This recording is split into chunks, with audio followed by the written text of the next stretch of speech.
Okay, here I go again, putting in my 2 cents. Everyone has 2 cents to put in, and everyone's philosophy quite often is kind of designed to help you get through life as we know it. But I was talking about alligator hide, and you have to be tough like that, and resilience to be able to ward off negativity. I mean, people have said to me, words don't mean anything unless they're true. That's not true. Words hurt. Words are the same as a thorn on a rose. They look nice, but boy, some of them can really hurt. Did anyone ever study an alligator, crocodile, and wonder how they survived so many hundreds of millions of years?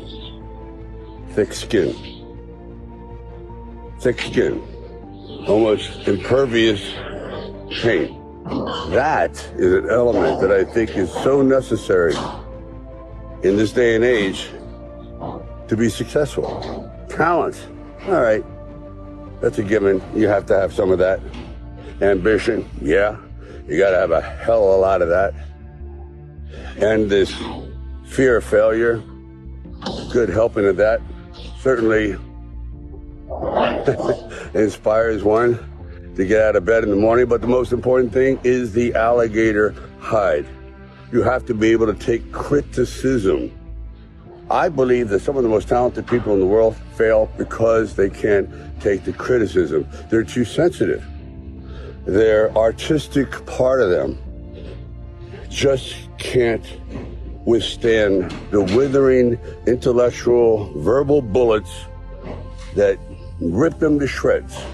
In other words, criticism. Believe me, I was told 1,000 times, well, not 1,000, but a few hundred, you're not cut out for this. You slur, you're this, you're that. We can't fit you into any kind of category. You should really quit. Seriously, but you know what?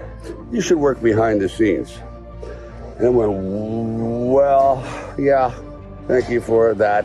But everything you're saying is bouncing off. It's like bulletproof. And that's what I'm trying to pass on to individuals, that you have to be able to be like a solid tree. We all share certain traits. For example, I don't like to argue. I don't like stress. I don't like conflict. But sometimes you have to face the conflict and the stress and the source of that and get it out of the way. Don't keep it inside. Somehow you have to purge yourself of this thing that's eating you alive. There's different ways of doing it. Getting it to someone's grill, or you start to use your head and work your way around the problem without offending anyone, but you're getting your point across. But sometimes you just have to offend someone who's offending you. That's fair. And it takes courage. Actually, it takes courage to do a lot of things. It takes a lot of guts to stay in school. It's courage. It takes courage to get up every morning, and bravery, and pushing yourself when you don't want to go to work, to supply food for yourself and your family. It takes courage to stick your head above the crowd and voice your own opinion, even though it's not a popular one, but it's one that you feel so deep in your soul that you have to get it out. You can't go through life living on lies. Quite often, you just have to stand up and grab life by the throat and not let go until you succeed. Courage. You all have it. It's just pushing the red button. Keep punching. Am I going to be caught in this time warp called the past?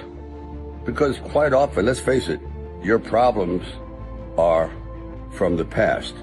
If you didn't get the attention you wanted in the first 5 years being nurtured, you're going to have a problem for the rest of your life with nurturing and feeling secure.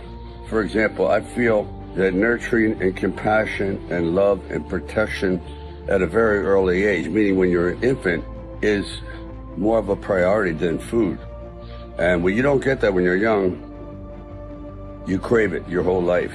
And quite often, it's also an incentive to do something with your life, to fill it up with some sense of accomplishment, or it's a release for anger, whatever it is. Quite often, I have found that the most damaged people have been the most productive. I know it's a horrible thing to say, but people that are missing chunks in their heart, gaps in their soul, because they weren't given the love and attention when they were very young, that can't be compensated for. Those are holes. Those doors are shut. So it's up to you to lay the groundwork for your future, to not do what other people did to you. So it's juggling. So here's to you all, keeping all these objects in the air and knowing that it's never perfect. Life is one big juggling act. It's like, how do you keep all these objects going around, and then when you drop a few, you got to pick it up again? But it's juggling. You juggle happiness with grief. That's a rough one, because grief never goes away. It sort of rises into the clouds, you might say. It sort of seems as though it's diminishing, and it does, until something brings it back, and therein is the cycle. That's why quite often I find therapists, for certain individuals, a fruitless exercise, because quite often these problems can't be extracted. Bad memories can't be pulled out and diminished. They're there. You just have to balance it. I've come across some of the most miserable people that have everything except what is truly important, and that is peace of mind and going forward without fear, fearlessness. It's not easy. Sometimes you have to lie to yourself. Oh, I'm not afraid. You're terrified. But sometimes lying is good. If that helps get you up those first 3 steps into the ring of life to face an indestructible opponent, so be it. Lie to yourself. Sometimes lying gets the ball going.